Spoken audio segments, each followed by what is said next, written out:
السلام علیکم ورحمۃ اللہ وبرکاتہ۔ الحمد للہ رب العالمین والعاقبۃ للمتقین والصلاة والسلام علی رسولہ الکریم۔ فاعوذ باللہ من الشیطان الرجیم، بسم اللہ الرحمن الرحیم۔ لقد کان لکم فی رسول اللہ اسوۃ حسنہ۔ محترم حضرات، ہم رسول اکرم صلی اللہ علیہ وسلم کی سیرت پر سلسلے وار پروگرام کر رہے ہیں، اور آج اس کا 269 سیریل ہے، 269۔ ہم بات کر رہے ہیں ان پیشین گوئیوں کے بارے میں جو اللہ نے قرآن مجید میں کی اور نبی کریم صلی اللہ علیہ وسلم نے اپنی زبان مبارک سے ہم تک یہ باتیں پہنچائی۔ تو میں نے آپ کو دو باتیں کل پچھلی مرتبہ ذکر کی تھی، وہ یہ کہ اللہ نے یہ چیلنج کیا تھا کہ اس کتاب کا کبھی بھی جو ہے کوئی اس کتاب کے مقابلے میں کتاب نہیں لا سکے گا، اور آج تک کی ہسٹری یہ بتا رہی ہے کہ اس کا مقابل میں کوئی کتاب نہیں آ سکی۔ پھر دوسری چیز اللہ نے بیان کی تھی کہ اس کتاب کی حفاظت جو ہے وہ ہم کریں گے، اور اس کتاب میں کسی قسم کی کوئی جو ہے وہ نہ چینجنگ کوئی نہیں لا پائے گا۔ آج تک کی ہسٹری یہ بات بھی بتا رہی ہے۔ یہ دو باتیں میں نے آپ کو بتائی تھی، اور اس ضمن میں یہ بات بتانے کی کوشش کی تھی کہ بقیہ دنیا کی آسمانی کتابوں کا کیا ہوا، اور اللہ نے اس کو اپنے حفاظت کے دائرے میں کیوں نہیں رکھا، اس کی وجہ بتا دی۔ قرآن مجید ہی کے بارے میں تیسری پیشین گوئی یہ بھی کی گئی ہے، قرآن مجید کی ہی زبان سے اللہ نے اپنے نبی کے ذریعے یہ ہم تک بات پہنچائی کہ اس کتاب کو ان علینا جمعہ و قرآنہ، کہ اس کتاب کو ہم جمع کریں گے اور اس کا پڑھنا ہمیشہ رہے گا صحیح۔ آپ کو معلوم ہے کہ قرآن مجید کبھی آپ کے سامنے یہ بات آئی نہیں ہے، جیسے بہت سے سبجیکٹ دنیا میں وجود میں آئے، خاص کر اس دنیا میں 1980s کے بعد مختلف قسم کے سبجیکٹ جو ہے اس کے پہلے موجود نہیں تھے، پھر وجود میں آئے۔ کمپیوٹر سائنس آئی، بایو میں الگ الگ ایک 25-30 سبجیکٹ کیا ہے وجود میں آئے۔ آپ یقین نہیں کریں گے کہ عربی زبان میں جتنے بھی سبجیکٹ وجود میں آئے سب کی وجہ قرآن ہے۔ یعنی مثال کے طور پر ایک ہوتی ہے تفسیر، ایک ہوتا ہے اصول تفسیر، یعنی تفسیر کیسے بیان کی جائے، یہ سبجیکٹ کی وجہ کیا ہے، یہ سبجیکٹ کی وجہ قرآن ہے۔ ایک ہوتا ہے فقہ، مسئلہ کا بیان کرنا، ایک ہوتا ہے اصول فقہ کہ فقہ بھی اور پھر اس کا اصول۔ ایسے ہی کم سے کم 20 سبجیکٹ قرآن مجید کی وجہ سے آئے۔ 1400 سال پہلے اگر کوئی آدمی عربی لٹریچر کی گرامر کی کتاب تلاش کرنا چاہتا تو کتاب نہیں تھی، لوگ استعمال کرتے تھے، لیکن کتاب نحو کی شکل میں ایز اے سبجیکٹ موجود نہیں تھی۔ تو اس کتاب کا ایک سب سے بڑا جو چیلنج اللہ نے کہا کہ اس کو ہم جمع کریں گے، اور جمع کریں گے لوگ اس کو صحیح پڑھتے رہیں گے۔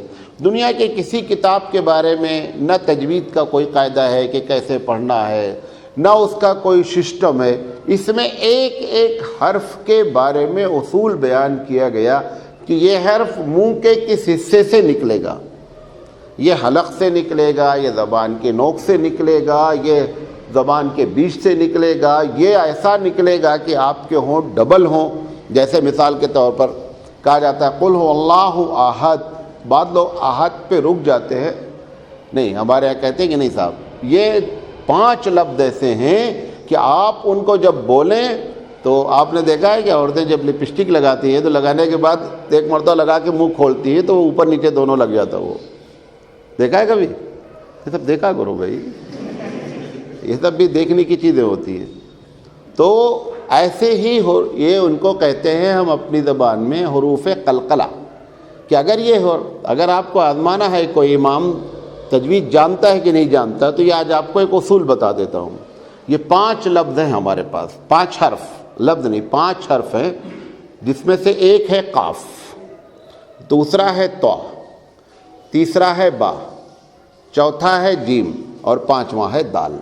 اس کو ملا کر کے اگر آپ کو یاد کرنا ہے تو یاد کر لیں قطب و جدن۔ کیا ہے؟ قطب و جدن۔ یہ 5 حرف ایسے ہوتے ہیں کہ اگر اینڈ میں آ رہے ہیں تو لازم ہے کہ آپ کا ہونٹ کھلنا چاہیے، ورنہ یہ حرف ایسے ہیں جو پیک ہو جائیں گے، پورا نہیں نکلیں گے۔ دیکھیں وہ پڑھے گا امام، پڑھتا ہے قل اللہ احد، اگر اس نے منہ کو نہیں کھولا تو اس کا مطلب اب دال اس نے ادا نہیں کی، تو سمجھ جاؤ کہ یہ بس صرف حافظ ہے، ان کو آتا جاتا کچھ نہیں ہے، یہ صرف حافظ ہے، باقی ان کو آتا کچھ نہیں۔ اب اس کو پڑھنا اللہ الصمد۔ اب دال کا ساؤنڈ نکلے گا۔ ایک ایک حرف کے بارے میں اصول بیان کیا گیا، دنیا کی کوئی بھی آسمانی کتاب کے بارے میں ایک اصول نہیں، اصول ہی نہیں ہے۔ اور اس کی وجہ کیا ہے؟ اصول بیان کیا جائے جب وہ اپنے اوریجنل لینگویج میں موجود ہوں۔ اوریجنل لینگویج میں آسمانی کتابیں موجود ہی نہیں ہیں۔ تو اللہ نے جو یہ وعدہ کیا تھا کہ میں اس کو جمع کروں گا، تو قرآن جمع کر دیا گیا ہے، اور آپ کو معلوم ہے کروڑوں اربوں کاپیاں اس کی موجود ہیں۔ اور اس جمع کرنے سے مراد یہ پرنٹ نہیں ہے، اس جمع کرنے سے مراد سینہ ہے۔ ہم جو اسکالرس ہیں، علماء ہیں، وہ اس کتاب پر نہیں مانتے، اصل مانتے ہیں کہ ہارڈ ڈسک ہے۔ بات سمجھ رہے؟ ہارڈ جو ہے یہ قرآن کا ہارڈ ڈسک ہے۔ آپ سارے کتاب اٹھا کر کے قرآن آپ لے جا کر کے کہیں پیک کر دیجئے، ہماری صحت پہ کوئی فرق نہیں پڑتا، کیونکہ ہماری ہارڈ ڈسک دوسری ہے۔ یہ ہارڈ ڈسک کی شو پیس ہے جو آپ کے سامنے نظر آ رہی ہے۔ اللہ نے جو یہ بات کہی تھی کہ میں اس کو جمع کر دوں گا، حالانکہ قسم کھا کے اگر میں کہوں تو یہ مطلب قسم جھوٹی نہیں ہوگی کہ یہ انسانی بس میں تھا ہی نہیں اتنے لوگوں کو اس کے دلوں میں جمع کر دینا۔ یہ سب رب ذوالجلال کے اس چین کا حصہ ہے اس نے وعدہ کیا تھا کہ میں قرآن مجید جمع کروں گا اور دنیا اس کو دیکھے گی۔ لہذا اس نے اگر یہ پیشین گوئی اپنے نبی کے ذریعے کروائی، قرآن کی پیشین گوئی، تو دنیا اس کو دیکھ رہی ہے کہ ہزاروں دل قرآن مجید سے لبریز ہیں اور وہ ان کو یاد ہے۔ تو انا علینا جمعہ و قرآن۔ بعض لوگ، یہ بریکٹ کی بات ہے، اس سے ریلیٹڈ نہیں ہے، بعض لوگ یہ اصل میں کیا ہے، جو ای میل اور یہ روزانہ سوال جواب ہوتے رہتے ہیں تو پوری دنیا کہاں جا رہی سب معلوم ہوتا رہتا ہے۔ جو سوال کرتا ہے وہ تھوڑا کہتا ہے کہ یہ سب میرا معاملہ ہے، کہتا ہے وہ ایسا ہوا ایک جگہ، ہم سب سمجھتے رہتے ہیں کیا ہو رہا ہے، اور ہم کو ضرورت بھی نہیں کہ اس کو جاننے کی۔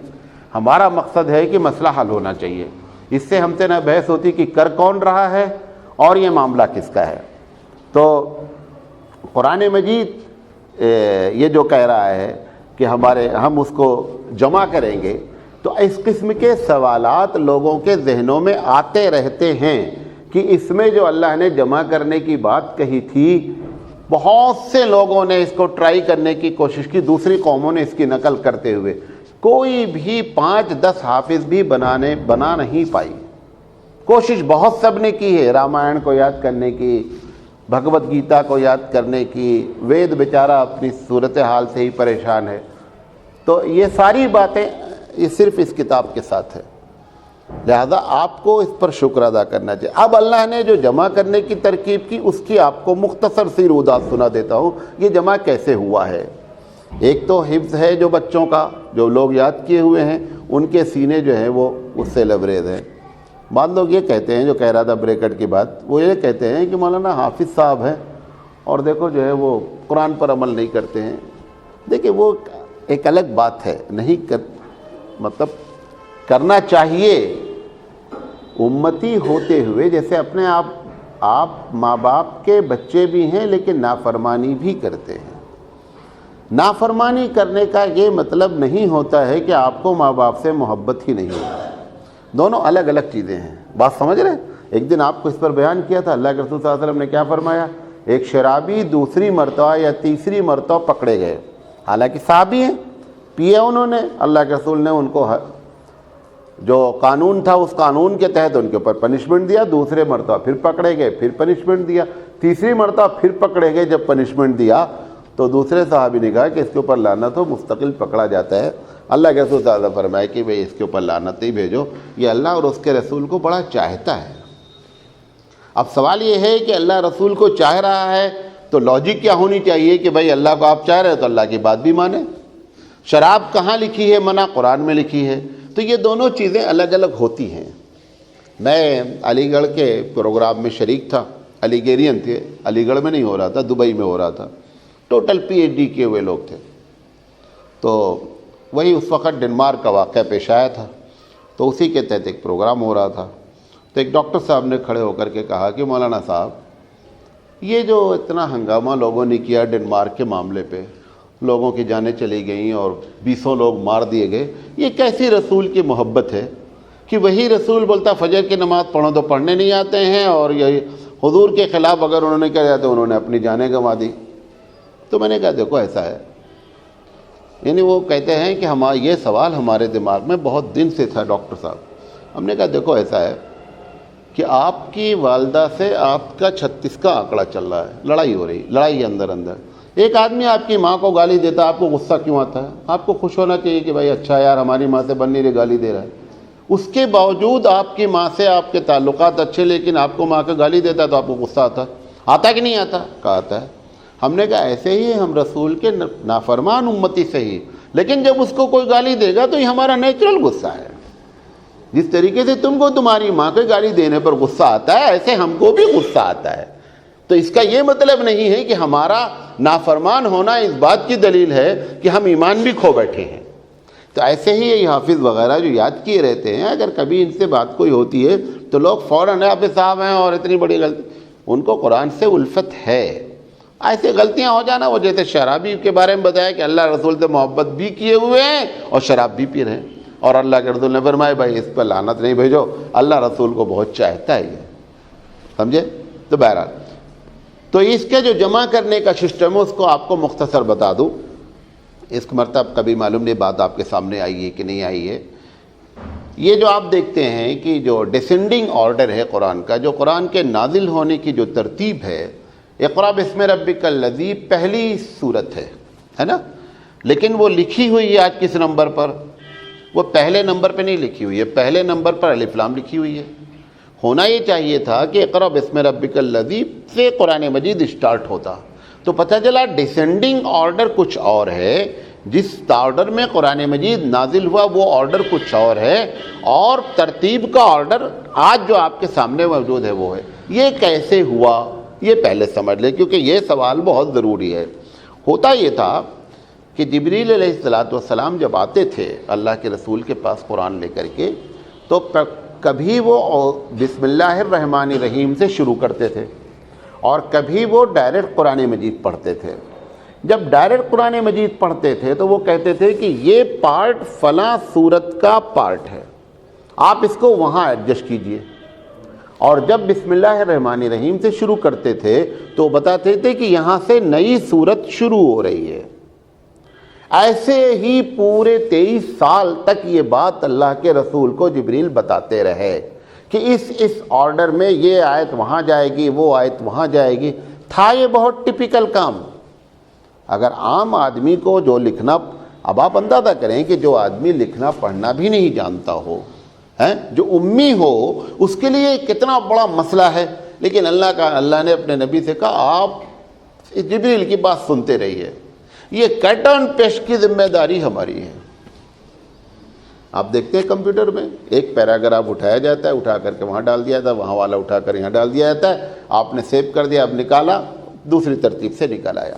پروردگار عالم نے کیا کہا؟ انا علینا جمعہ وقرآنہ، محمد اعظم یہ جمع کرنے کے آپ کے سینے میں ذمہ داری میری، آپ کیوں پریشان ہو؟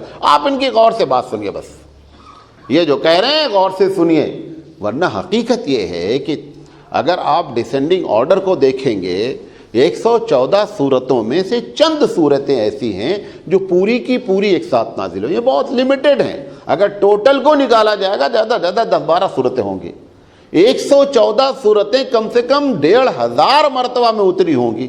اب اس کے بعد یہ آیت وہاں، وہ آیت یہاں، اقرأ بسم ربک الذی خود پوری نہیں اتری، پہلی مرتبہ 5 آیت اتری اور مختلف انداز میں اتری۔ حضرت علی رضی اللہ تعالی عنہ نے جو قرآن اپنے آپ سے ہاتھ سے لکھ رکھا تھا، انہوں نے ڈسینڈنگ آرڈر کے تحت لکھ رکھا تھا، وہ تو غائب ہوگا ورنہ بڑی قیمتی چیز تھی وہ، کہ کون سی آیت پہلے اتری پھر کون سی آیت اتری، اس میں یہ آرڈر نہیں تھا جو آرڈر آج موجود ہے.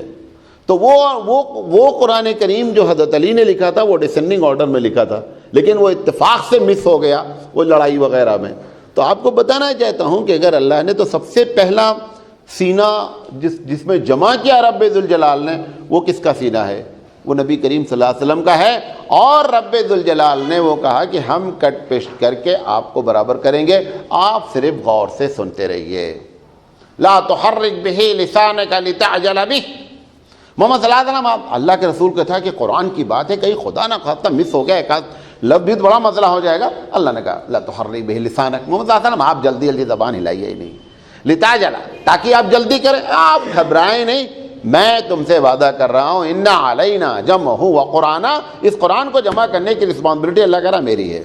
دنیا نے دیکھا، قیامت تک دیکھتی رہے گی کہ جو اللہ نے وعدہ کیا تھا، جو پیشین گوئی پوری دنیا کے سامنے کی گئی تھی، وہ آج موجود ہے. تو پہلا تو اللہ نے وہاں جمع کر دیا.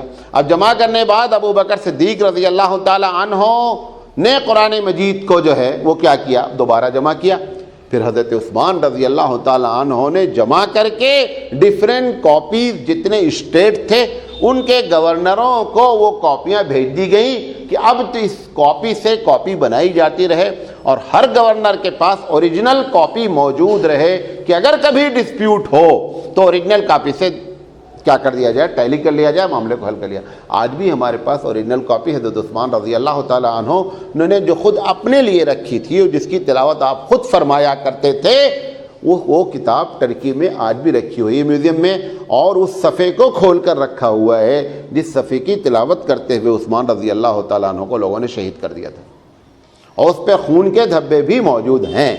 لہذا اللہ نے جو جمع کا وعدہ کیا تھا وہاں سے یہاں تک ایک ہی آدمی پوری محفل میں سو رہا ہے.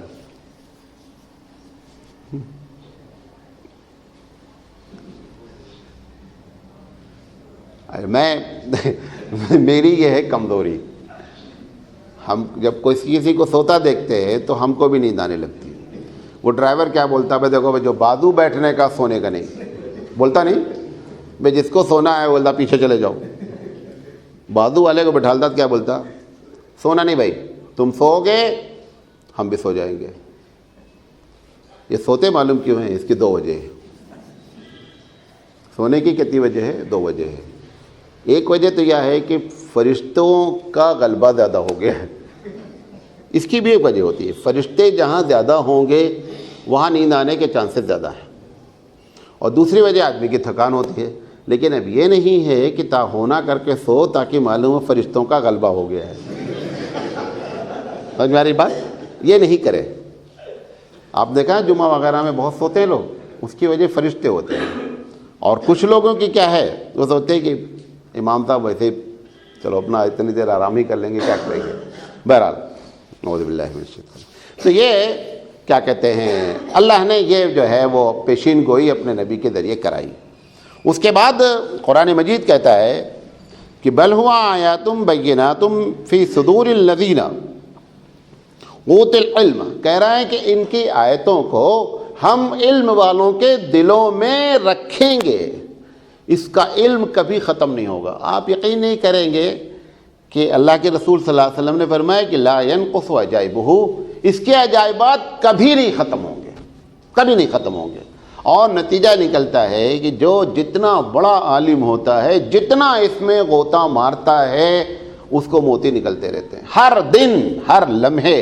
امام اعظم رحمۃ اللہ علیہ فرماتے ہیں کہ ہم لوگوں کو جو باتیں معلوم ہو جاتی ہیں شریعت کی، ہم کو اندر سے اتنی خوشی ہوتی ہے کہ اگر بادشاہ کو معلوم ہو جائے اتنا خوش ہے تو ہماری اس سے لڑائی ہو جائے حسد کے مارے.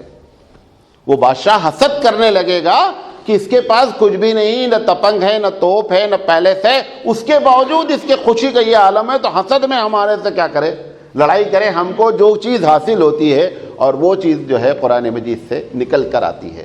لہذا اس کے بارے میں جو اللہ نے کہا کہ ان کے دلوں میں ہم نے رکھ دیا ہے. آج بھی ہزاروں دل ہیں اور ہزاروں لوگ ہیں جو اس کے بارے میں غور فکر کرتے رہتے ہیں، اور ہر دن ایک نہ ایک بات لوگوں کو سمجھ میں آتی رہتی ہے.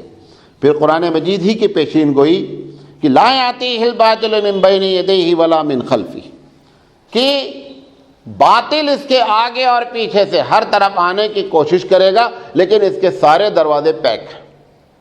کوشش بہت ہوتی ہے اس کے خلاف، قرآن مجید کے خلاف کوشش بے شمار ہوتی ہے۔ اس ٹاپک پر اگر بات کی جائے گی تو یہ کم سے کم 20 سیریل چاہیے۔ اگر ہم 20 سیریل کریں کہ کیسے کیسے اس کے خلاف لوگوں نے سازشیں رچائیں اور کیسی کیسی سازشیں کی گئی ہیں، تو ایک بہت بڑی لمبی چوڑی لسٹ ہے۔ لیکن کوئی بھی آدمی مسلمان کے دل سے قرآن کی محبت کو نکال نہیں سکا۔ آپ کو اس کے پہلے بھی کئی مرتبہ بتایا ہوں کہ امت محمدی کے دل میں اللہ نے قرآن اور محمد صلی اللہ علیہ وسلم کی محبت رکھی ہی رکھی ہے۔ وہ پڑھے چاہے ایک مرتبہ نہیں، لیکن ابھی آپ ذرا سے دیکھیں ہیں، خاص کر ہندوستانی، یہ ایشیا کے یہ لوگ جتنا ادب قرآن مجید کا کرتے ہیں وہ دنیا کا کوئی نہیں کرتا ہے۔ سب سے زیادہ ادب ہندوستان، پاکستان، بنگلہ دیش میں قرآن کریم کا ہے۔ ہم جہاں پر بیٹھتے ہیں کبھی ہم نہیں چاہتے کہ قرآن مجید اس سے 1 فٹ بھی نیچے پہ ہو، پڑھے نہ پڑھے وہ ایک الگ مسئلہ ہے، لیکن ہمارے دل میں اس کی محبت میں ذرہ برابر کا بھی فرق نہیں ہے۔ تو اللہ کہہ رہا ہے کہ اس کے لیے دائیں اور بائیں سے کسی بھی جانب سے باطل پوری کوشش کرے گا، لیکن قیامت تک کبھی کامیاب نہیں ہو سکتا۔ اور 1450 سال کی ہسٹری اس پر وٹنس ہے کہ اللہ نے اس کی حفاظت فرمائی ہے۔ ہم انشاءاللہ اسی لیے نہیں کہہ رہے ہیں، کیوں؟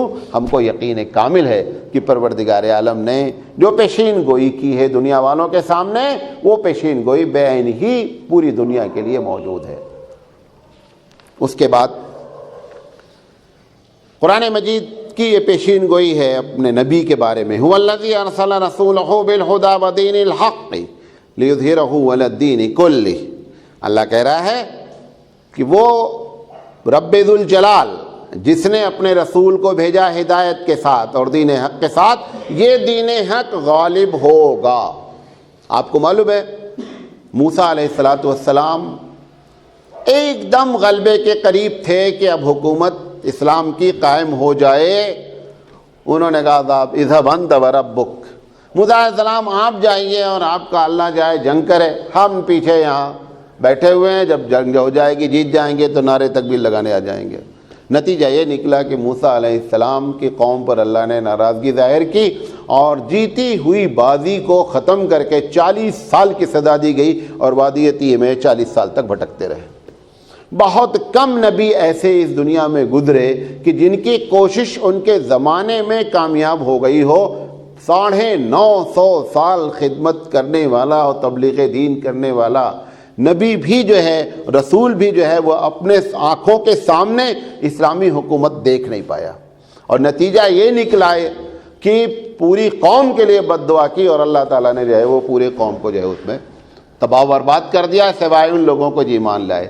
23 سال کچھ نہیں ہوتا۔ اللہ کے رسول کی زندگی کے 23 سال ٹوٹل ہیں۔ 23 سال تو ابھی آدمی کو جو ہے وہ شعور آنے میں لگتا ہے کہ معاملہ کیسے شروع کیا جائے، اور 23 سال میں ایک بندہ اللہ رب العزت کی پیشین گوئی کہ محمد صلی اللہ علیہ وسلم اس دین کو غالب کر کے رہیں گے، اور دنیا نے دیکھا کہ جن لوگوں نے ستایا تھا وہ ایسے ہاتھ بندھے ہوئے آ گئے۔ ٹوٹل مکے کے لوگوں نے، جن لوگوں نے رسول اکرم صلی اللہ علیہ وسلم کو ان کے باپ کی پراپرٹی پر قبضہ نہیں کرنے دیا تھا، ٹوٹل آپ کیا کہتے ہیں 10 سال میں آپ گئے ہیں، یعنی آپ کی عمر جب 40 سال کی ہے تو نبوت کا اعلان ہوا ہے، 13 سال مکے میں رہے ہیں، 53 سال کی عمر میں آپ مدینہ گئے ہو، 10 سال مدینے میں رہے ہیں۔ ابھی 5 یا 6 سال ہی گویا کہ سن 8 ہجری 8 ہی سال ہوئے تھے کہ 8 سال میں ان تمام بڑے بڑے دھرندر کو ایسے پیک کر کے اللہ کے رسول کے سامنے کھڑا کر دیا گیا کہ آپ ان کو اللہ کے رسول کو اب ان کی قسمت کا فیصلہ کرنا تھا، اور آپ کی شان رحمت للعالمین انتم الطلقاء، سب کے سب آزاد ہو جاؤ، دل چاہے تو اسلام قبول کرنا اور دل چاہے تو آزاد ہو، جو تمہارا دل چاہے۔ لیکن اب اس پر اذان جس پر بلال نے دی ہے، اب اذان ہی ہوتی رہے گی، اب گھنٹے نہیں بجیں گے۔ یہ اللہ نے جو بات کہی تھی کہ ہم آپ کے دین کو غالب کر دیں گے، اللہ نے دکھلایا. ایک جگہ قرآن میں آیا یہ بات بھی جملے آئے کہ محمد صلی اللہ علیہ وسلم آپ اتنا پریشان نہیں ہوں. بہت سے نبی آئے ہیں قتل کر دیے گئے, بہت سے نبی آئے ہیں مار دیے گئے, اور ان کے سامنے ان کا پھل نظر نہیں آیا. حضور اکرم صلی اللہ علیہ وسلم نے فرمایا کہ میں اپنی کوشش کو جاری رکھوں گا, یا تو مجھے موت ہو جائے اور یا کیا ہے اسلامی جھنڈا گڑ جائے. لیکن آپ یہ سوچیں کہ میں اس وجہ سے کہ شاید کامیاب نہیں ہوں گا کام چھوڑ دوں, کام نہیں چھوڑوں گا. یہ بات یاد رکھیں, ہر مومن کی ذمہ داری لاسٹ مومنٹ تک ہے کہ وہ دین کے ساتھ جڑا رہے. تبلیغ دین اس کے زندگی کا سب سے اہم مقصد ہے. جس طریقے سے مچھلی پانی سے نکال دی جاتی ہے, ہر لمحے تڑپتی رہتی ہے جب تک کہ پانی میں پہنچنے کی اس کو امید ہوتی ہے. وہ خاموش نہیں بیٹھتی کہ اب نکل گئی ہوں لہذا اب چھوڑو, تڑپنا بند کر دو, پانی میں نہیں پہنچ پاؤں گی. نہیں, آخری مومنٹ تک وہ تڑپتی ہے کہ مجھے پانی میں جانا ہی جانا ہے. یہ مومن کی شان ہونی چاہیے کہ وہ دین کی خدمت کے لیے لگ جائے اور دین کو غالب کرنے کے لیے جو بھی محنت ہے وہ کرتا رہے. دین غالب کرنا نہیں کرنا پروردگار عالم کا کام ہے, آپ کا کام کوشش ہے. اسی لیے آپ کو جو اجر ملے گا وہ عمل کا نہیں ملے گا, بلکہ قرآن مجید کہتا ہے وَعَنَّا سَعْيَهُ سَوْفَ يُرَىٰ, کہ لوگ اپنی کوششیں قیامت میں دیکھیں گے, عمل نہیں دیکھیں گے. کہ ہاؤ یو اسٹرگل, آپ نے کوشش کتنی کی ہے, اس کوشش کی بنیاد پر رب ذوالجلال ہم کو کیا کرے گا, ہمارا ثواب دے گا. یہ وہ دھندا ہے, یہ وہ بزنس ہے جس کو اللہ نے بزنس کہا ہے. یہ وہ بزنس ہے جس میں کسٹمر کے خریداری پر آپ کا پروموشن نہیں ہے, جس میں صرف پروموشن اس بات پر ہے کہ تم نے کتنے کسٹمر ڈیل کیے ہیں. اس نے خریدا نہیں خریدا, پروڈکٹ نکلا نہیں نکلا, یہ دنیا کی تجارت ہوتی ہے. لیکن رب ذوالجلال نے تجارت رکھی ہے کہ تم نے کتنے لوگوں کے ساتھ اسلام کی بات پہنچائی, کتنے لوگوں کو تمہاری دین کی دعوت کی وجہ سے شرابی نمازی بنا, جواڑی نمازی بنا, آپ کے دین سے کتنا جڑا, اللہ کے رسول سے کتنا جڑا, محمد صلی اللہ علیہ وسلم سے محبت کتنی ہوئی, اس بنیاد پر آپ کو ثواب دیا جائے گا. اور اللہ نے اپنے نبی کے سامنے یہ کر کے دکھلایا کہ محمد صلی اللہ علیہ وسلم یہ جو تمہارے جان کے دشمن ہیں, ایک وقت ایسا آئے گا کہ یہ ہاتھ جوڑے کھڑے ہوں گے تمہارے سامنے اور آپ ان کی قسمت کا فیصلہ فرمائیں گے. یہ کہہ رہا ہے لیظہرہ الدین کلہ, آگے کہا ہے وَلَوْ کَرِہَ الْمُشْرِکُونَ, ایک جگہ کہا ایک جگہ کافرون کہا ہے کہ منافق بھلے ہی مشرک بھلے ہی کتنا چاہیں کہ کسی طریقے سے اسلام کا پلڑا باری گر جائے, اب اسلام کا پلڑا گرنے والا نہیں ہے. اللہ کے رسول صلی اللہ علیہ وسلم نے فرمایا بدر کے موقع پر کہ پروردگار عالم اگر آج تو نے ان 313 کی لاج نہیں رکھی تو قیامت تک اس زمین پر اب تیرا نام لینے والا کوئی نہیں رہے گا. اگر اس کو مٹنا تھا تو اس کی فائل بدر کے دن مٹا دی گئی ہوتی. اس کے فائل کے مٹنے کا دن تھا کہ بدر کے دن اس کی فائل لپیٹ کر کے ڈال دی گئی ہوتی. اگر بدر سے یہ زندہ ہوا ہے تو اب یہ قیامت تک زندہ رہے گا. اللہ کے رسول صلی اللہ علیہ وسلم کی محنت دنیا کے چپے چپے میں اس کے اثرات مرتب فرمائے گی اور فرما رہی ہے. لہذا اللہ کے رسول کے سامنے اب آپ کو پورا نقشہ کھینچ رہا ہوں مدینے کے اطراف کا کہ اللہ کے رسول کے سامنے وہ جو پورے کنارے کے لوگ تھے, کوئی آبادی نہیں بچی تھی حجۃ الوداع میں کہ اب آپ کے کنارے کہیں بھی گھنٹے بجنے کی آواز آ رہی ہو. ساری جگہ اذان کی صدائیں ہو رہی تھی, سارے لوگ امن کی زندگی گزار رہے تھے اس چھتری کے نیچے جس کو رسول اکرم صلی اللہ علیہ وسلم نے فرمان الہی کے ذریعے بلند کیا تھا, اور سب اس کے سائے میں موج کر رہے تھے. اللہ نے کہا تھا لیظہرہ الدین کلہ کہ وہ اپنے دین کو غالب کر کے رہے گا. بڑے بڑے بادشاہ, آپ اندازہ کریں کہ سپر پاور, وہ اونٹ کے چرانے والے جن کے پیروں میں چپل نہیں تھی, سپر پاور کو چیلنج کیا گیا اور سپر پاور نے گھٹنے ٹیکے. تو یہ آج بھی یہ باتیں بتا رہی ہیں کہ یہ کتاب برحق ہے, رب ذوالجلال کی نازل کردہ ہے. اس کی پیشین گوئیاں ہمارے نبی کی زبان سے تم تک پہنچائی گئی ہیں. تم بھی اس کے مستحق ہو اگر وہ صفتیں پیدا کر لی جائیں تو. قرآن مجید نے دوسری جگہ کہا انتم الاعلون ان کنتم مومنین, کہ تم اس دنیا میں سپر پاور ہو گئے اگر مومن ہو گئے. یہ ساری بربادی ہماری جو ہے حقیقت کیا ہے, اس کتاب کو نہ سمجھنا, اپنے دل میں نہ اتارنا, اپنی زندگی میں اس کو نہ اتارنا, یہ سب اس کی لعنتیں ہیں. جس دن یہ کتاب آپ پر سپر پاور ہو جائے، سپریم بنا لے اپنی اس کتاب کو، اس دن سارے مسلمانوں کا مسئلہ حل ہو جائے۔ ہمارے پاس سپریم کبھی ہمارے گھر کی روایتیں ہیں، کبھی علاقے کی روایتیں ہیں، کبھی ہم کسی بڑے کے پیچھے لگے ہوئے ہیں، کبھی مولانا صاحب کے چکر میں لگے ہیں، کبھی پیر صاحب کے چکر میں لگے ہوئے ہیں۔ سپریم بنائے اپنی زندگی میں اس کتاب الہی کو۔ اگر کتاب الہی سپریم ہو جائے تو یہ جو وعدہ ہے لیظہرہ علی الدین کلہ، یہ پورا اور پورا جیسے اس وقت ہوا ہے یہ قیامت تک کے لیے وعدہ ہے۔ لیکن چونکہ کنڈیشنل ہے وعدہ، جہاں بھی قرآن مجید آپ اٹھا کر دیکھیں گے کنڈیشن کے ساتھ ہے۔ وہ کنڈیشن جب تک آپ پوری نہیں کریں گے پروردگار عالم کی رحمت جوش میں نہیں آئے گی۔ لہذا اس کی یہ پیشین گوئی۔ اس کے بعد یہ جو عرب کے اطراف میں تھے، آپ یہودی جب یونان سے نکالے گئے، کبھی زندگی رہی تو آپ کو 2 منٹ میں یہودی کے بارے میں بتائیں گے کہ کس سن میں کہاں کہاں سے نکالے گئے ہیں۔ یہ تو صرف اور صرف انگریزوں کی چال تھی کہ انگریزوں نے ان کو ایک خطہ جو ہے وہ الاٹ کر دیا یروشلم میں، ورنہ پچھلے ہزاروں سال کی تاریخ ان کی یہ ہے کہ کسی ملک نے اپنے یہاں رہنے نہیں دیا ان کو۔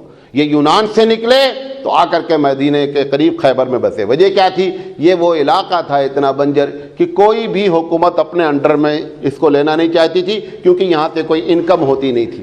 لہذا انہوں نے یہاں اپنا مسکن بنایا۔ رسول اکرم صلی اللہ علیہ وسلم نے بنو نذیر اور دوسرے جو ان کے قبیلے تھے ان کے فیصلے اللہ کے رسول صلی اللہ علیہ وسلم نے فرمائے۔ وہ یہودی جو یہ سمجھتے تھے کہ ہم دنیا کو نچا سکتے ہیں، ایک چھوٹی سی طاقت مدینے میں اٹھی اور اس نے یہودیوں کے پرخشے اکھاڑ کے رکھ دیے۔ ان کو ان کی زمین پر رہنے سے منع کر دیا گیا جب انہوں نے مسلمان عورتوں کو اور مسلمان امت محمدی صلی اللہ علیہ وسلم کی عزت سے کھیلنا چاہا۔ رسول اکرم صلی اللہ علیہ وسلم نے الٹیمیٹم دیا کہ دیکھو آپ باز آ جائیں۔ یہی نبی کریم صلی اللہ علیہ وسلم ہے۔ مدینے میں اللہ نے کہا کفو ایدیکم، محمد صلی اللہ علیہ وسلم اپنے ہاتھ کو روکے رکھیے۔ جب مدینہ آئے تو آپ نے کہا اگر آپ آنکھ دکھلائیں گے تو ہم بھی آنکھ دکھلا سکتے ہیں، طاقت ہم بھی مظاہرہ کر سکتے ہیں، شرافت سے رہو گے تو مجھ سے زیادہ کوئی شریف نہیں ہے، لیکن اگر تم نے اسلام کو اب نقصان پہنچانے کی کوشش کی تو یاد رکھنا کہ 2 ہاتھ ہو جائے گا۔ سمجھ میں آ رہی بات؟ لہذا قرآن مجید میں جہاں پر سورہ حدید میں کہا گیا ہے، وہاں پر نبی کا جہاں بیان کیا گیا ہے مقصد، وہاں یہ بھی کہا گیا ہے کہ نبی میں نے ہر نبی کے ساتھ لوہا اتارا۔ لوہا جانتے ہیں؟ آئرن، لوہا اتارا۔ لوہا اتارنے کا مطلب کیا ہے کہ آخری بات جب یہ سمجھ میں نہیں آئیں گے تو سمجھاون ہی کام کرے گا، وہ ڈنڈا ہی کام کرے گا۔ اس کو لوہا اللہ نے کہا کہ ہم نے ہر نبی کے ساتھ لوہا اتارا ہے، اور آخری وقت وہی آتا ہے کہ نبی مجبور ہو کر کے لوہے سے کیا کرتا ہے؟ استعمال کرتا ہے۔ پھر دنیا جو ہے وہ چیخنا شروع کرتی ہے، لیکن ظلم کو ختم کرنے کے لیے لوہا آخری حربہ ہوتا ہے۔ پہلے وہ لوہا نہیں اٹھاتا ہے، پہلے سمجھانے کی کوشش کرتا ہے۔ سب کچھ جب دیکھتا ہے کہ اب نہیں، آپ بھی گھر میں یہی کرتے ہیں نا، اپنے بچے کے ساتھ کیا کرتے ہیں؟ آپ سمجھاتے ہیں، غلطی کرتا ہے بیٹا نہیں کرنا چاہیے، جب دیکھتے ہیں زیادہ ہے تو اٹھا کے 4 بیت مارتے ہیں، صحیح ہو جاتا ہے۔ ہر چیز کے آخری عمل کرانے کا طریقہ سمجھاون ہے، ڈنڈا ہے۔ یہ عرب کو اطراف میں، مدینے کے اطراف میں یا مکے کے اطراف میں، یا تو یہودی آباد تھے یا عیسائی آباد تھے۔ عیسائی تھوڑے تھے، یہودی زیادہ تھے، اور یا کافر آباد تھے۔ چاہے آپ شام لے لیں اور ادھر عراق لے لیں، ادھر ایران لے لیں، ادھر حبشہ لے لیں، ادھر عراق سے لے کر کے یہ پورا خطہ عراق اور ایران کا سب اللہ کے رسول صلی اللہ علیہ وسلم کے زمانے سے لے کر حضرت عمر کے زمانے تک سب سرنڈر ہو گیا۔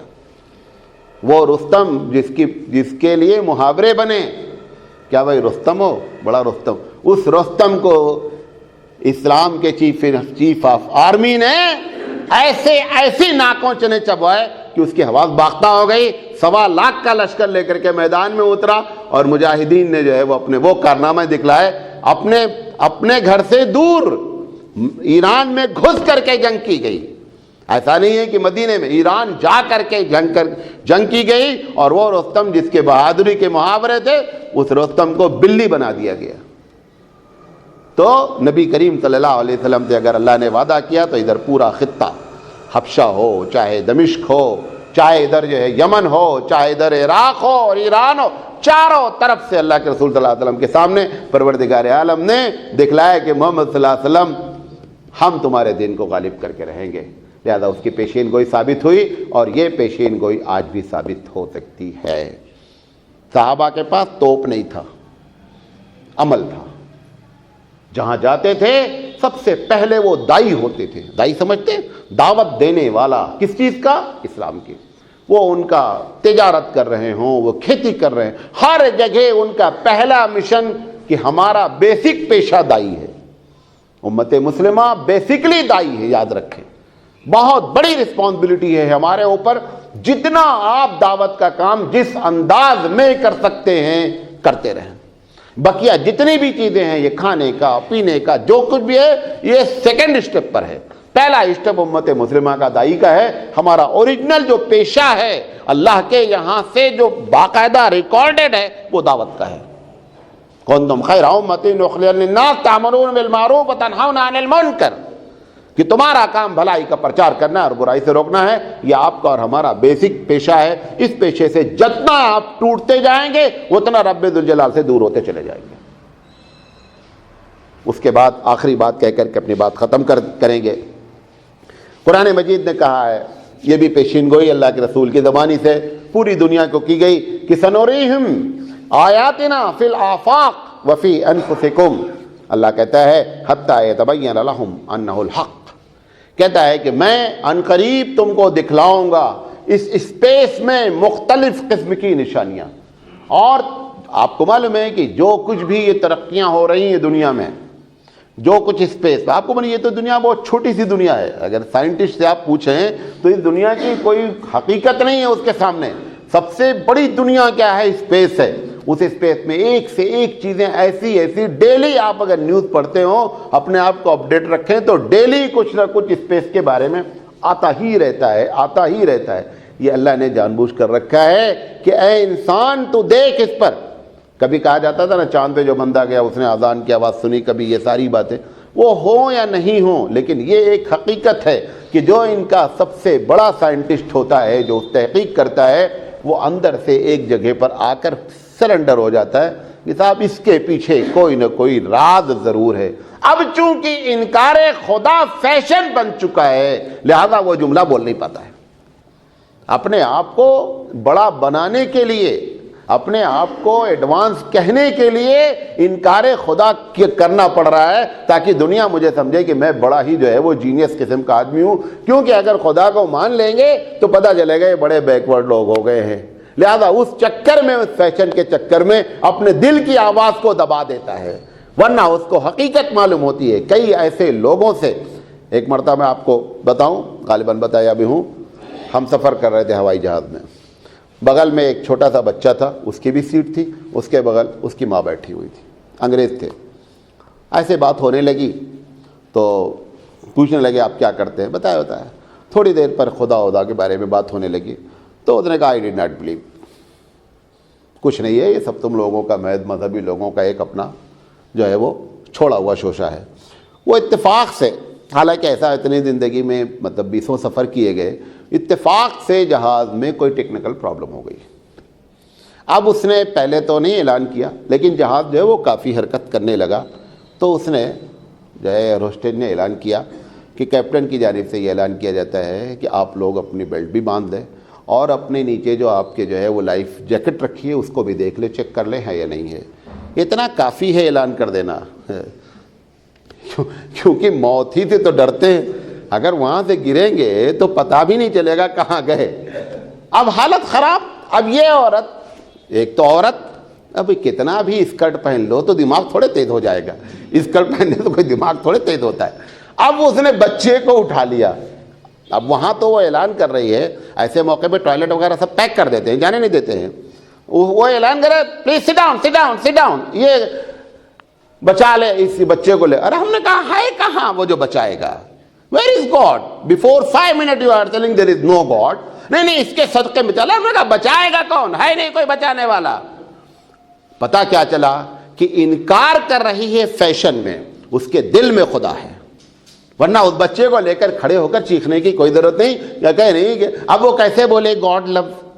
5 منٹ پہلے تو تم بول چکی ہو کہ دیر از نو گاڈ، 5 ہی منٹ میں ہاؤ دا گاڈ کیم؟ ایسا کیسے ہو جائے گا؟ تو پتہ یہ چلا کہ یہ انکار ہے. اللہ نے جو نشانیاں اسپیس میں رکھی تھی، ایک ہر دن ابھی تو قیامت تک ہزاروں چیزیں آئیں گی سامنے جو انسان کے ایمان لانے. پھر دو چیزیں یہاں پر بیان کی ہے کہ ہم تم کو، اور اس میں بھی لفظ استعمال کیا گیا، ایک ہوتا ہے کہ ہم تم کو دکھلا دیے، ایسا نہیں کہہ رہا ہم دکھلائیں گے، ہم دکھلائیں گے. پھر کہتا ہے تمہاری نفسوں میں، تمہاری باڈی میں. آپ ڈاکٹر سے ملیے، وہ جو ایک ایک چیز کے بارے میں ایکسپلین کرتا ہے، ڈاکٹر خود آ کر کے کہتا ہے کہ دماغ دنگ رہ جاتا ہے کہ یہ کیسے ایکٹیو ہو رہا ہے، کیسے چل رہا ہے معاملہ. آپ کھاتے ہیں کھانا، اس میں سے آئرن سے مل جانا، شوگر میں چلی جانا، سالٹ میں چلا جانا، اور پھر کچرا باہر ہو جانا، پھر دوسرے ٹائم پھر اتنا کھا لینا. یہ ڈائجیشن سسٹم صرف اگر وہ سوچ لینا تو اس کا دماغ خراب ہو جائے کہ کہاں پر. اللہ تعالیٰ یہی بات کہہ رہا ہے کہ کیونکہ اس وقت تو یہ سب چیزیں نہیں تحقیق میں آئی تھیں. اللہ کہہ رہا ہے یہ ساری چیزیں تحقیق میں آئیں گی، اور آنے کے بعد لوگوں کو معلوم ہوگا. ان لوگوں کی کتابیں پڑھیں جو لوگ ایمان لائے، ان کے ایمان لانے کی وجہ کیا ہے. آپ اور ہم نے کتنے کو تبلیغ کیا جو ایمان لائے ہیں، وہ اسی پر ایمان لائے ہیں. ان کے سامنے جب اسپیس کی باتیں، ایک بحری سمندر پر ایک آدمی سفر کر رہا تھا، تو کسی نے قرآن اس کو دیا تھا، تو لمبا سفر تھا شپ پہ. آپ کو معلوم ہے شپ پہ جب لوگ چلے جاتے ہیں وہ ایک الگ دنیا ہوتی ہے. ان کو لگتا ہی نہیں ہے، لگتا ہے کہ جو کچھ ہے یہی دنیا ہے، وہ شپ ہی دنیا ہوتی ہے، کیونکہ چاروں طرف پانی ہی پانی، پانی ہی پانی، نہ پرندہ، نہ آدمی، نہ لائٹ، نہ وائٹ. تو اس نے وہاں پر اتفاق سے اس کو اچھا ٹائم ملا، اس نے قرآن پڑھا. اس میں قرآن میں لکھا تھا کہ ہم نے دو سمندر کو ملنے سے روک رکھا ہے، بینہما برزخ، اس کے درمیان میں رکاوٹ ہے. اس نے سوچا کہ یہ محمد صلی اللہ علیہ وسلم نے 1400 سال پہلے یہ بات کیسے کہہ دی، جبکہ انہوں نے کوئی لمبا سفر بھی نہیں کیا سمندر کا. یہ بات کیسے کہہ دی کہ سمندر میں ایسا ہوتا ہے کہ ادھر کا پانی ادھر نہیں جاتا، ادھر کا پانی ادھر نہیں جاتا. یہ بات انہوں نے کیسے کہی؟ اس نے کہا کہ یہ بات سوائے ایسا جو اس سمندر کو پیدا کیا وہی کہہ سکتا ہے. محمد صلی اللہ علیہ وسلم یہ بات نہیں کہہ سکتے. یہ کلام الہی ہے. ایک ہمارے دوست ہیں، کیپٹن ہیں، وہ کہتے ہیں پوری، اب تو خیر پورے جہاز، وہ جو جہاز چلتے ہیں تو پورا نقشہ ہوتا ہے، ان کو سب کچھ معلوم ہوتا ہے کہ نیچے کہاں پہاڑ ہے، پانی کتنے میٹر گہرا ہے، وہ سارا جو ہے راڈار بتاتا رہتا ہے. تو راڈار یہ بھی بتاتا ہے کہ کہاں پہ میٹھا پانی ہے. تو بتاتے ہیں کیپٹن صاحب، ان کا نام احمد ہے، کہتے ہیں کہ وہ جہاں میٹھا پانی ہوتا ہے ہم لوگ جہاز روک لیتے ہیں، اور جہاز روک کر کے ایک آدمی اس میں غوطہ مار ہوتا ہے جو غوطہ لگاتا ہے. اوپر بھی پانی کھارا سمندر کا، نیچے بھی پانی کھارا، اور بیچ میں ایک لیئر ہے میٹھے پانی کے، وہاں سے میٹھا پانی لے کر کے آ جاتا ہے. وہاں سے وہ پانی لے کر کے آتا ہے. جب ہم لوگوں کو شارٹیج ہوتی ہے پانی کی پینے کی، ہم پھر وہاں روک لیتے ہیں، وہاں سے لے جا کر کے وہ پائپ لگاتا ہے، یہاں سے ہم موٹر سے کھینچتے رہتے ہیں. ایک قطرہ پانی سمندر کا کھارا نہیں آتا، اس لیئر سے میٹھا پانی ہم لوگ یہاں پوری بھر لیتے ہیں. اس کے بعد وہ بندہ اوپر آ جاتا ہے. کیا ہے یہ؟ کس کا کمال ہے یہ؟ بھائی ایسا نہیں کہ پانی کو تیل سے روک دیا گیا، بھائی تیل پانی نہیں مکس ہوتا، پانی ہی پانی دونوں، اور پانی نہیں ملتا ہے. تو اس نے جب پڑھا، اس نے کہا صاحب یہ محمد صلی اللہ علیہ وسلم کا کلام نہیں ہو سکتا، یہ کلام اللہ ہی کا ہو سکتا ہے جس نے سمندر کو پیدا کیا ہے. تو اس نے یہ جو نشانیاں رکھی، آگے کیا کہا، حتی یتبین لہم انہ الحق، یہاں تک کہ تم پر بات کھل جائے گی کہ جو میں کہہ رہا ہوں وہ سچ ہے. ایسے ہمارے پاس سینکڑوں پوری کتابیں لکھی گئی ہیں کہ جن لوگوں نے اسلام قبول کیا اس کی ایک بڑی وجہ یہ دونوں چیزیں ہیں.